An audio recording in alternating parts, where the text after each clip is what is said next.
Donc dans ce projet ici à Avignon, il y avait plusieurs challenges. Il y avait non seulement créer les œuvres, mais créer l'histoire et créer le parcours. C'est-à-dire que je suis mon propre commissaire. Je n'ai pas invité un commissaire pour travailler avec moi pour réfléchir à cette exposition. Donc il fallait concevoir déjà une histoire qui soit en adéquation avec les bâtiments, avec l'histoire de la ville, avec mes propres obsessions. Donc tout ça, ça a été, je dirais, le storytelling que j'ai construit moi-même. Et puis après, chaque œuvre, elle est faite donc, en fonction de cette histoire globale, mais aussi en fonction de mes propres obsessions, de mes propres désirs, et tout commence par un dessin.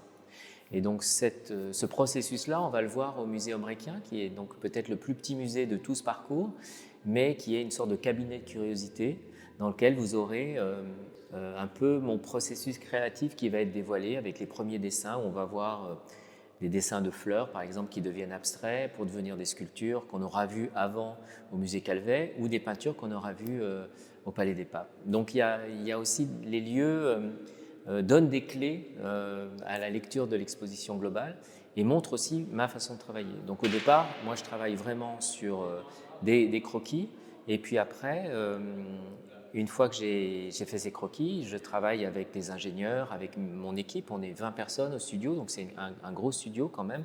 Et je pense qu'un projet comme ça n'a pu être fait que parce que j'avais un studio aussi important qui m'a vraiment épaulé dans ce projet et qui m'épaule encore aujourd'hui dans l'installation des œuvres, dans la mise en lumière, dans la conception graphique, dans tous les supports qui vont accompagner cette exposition. Ce qui est un peu une sorte de marque de fabrique de mon travail, c'est ce travail en collaboration avec des artisans du monde entier et notamment beaucoup de verriers.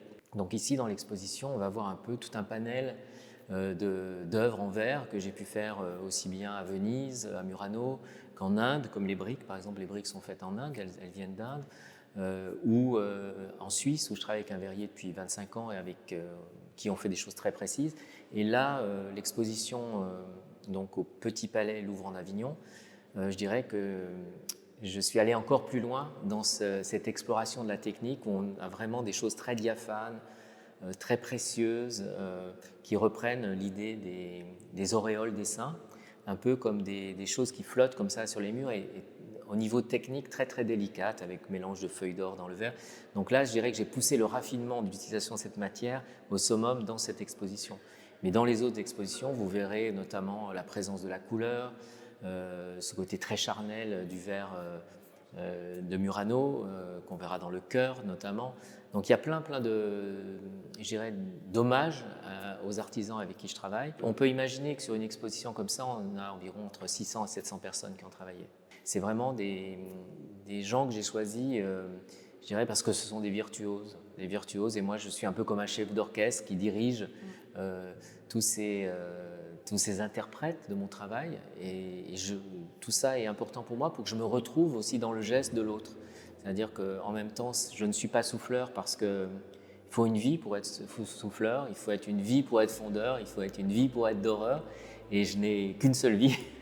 Donc ma vie, je l'ai dédiée à l'art, à la création, à cette idée de créer une sorte d'émerveillement, de porter les gens vers une vision optimiste du monde. Et je pense que ce qui caractérise cette exposition, c'est son regard poétique. Donc on est vraiment dans je dirais, un parcours poétique de la ville. Et j'espère que les gens vont pouvoir, grâce à ça, se ressourcer, reprendre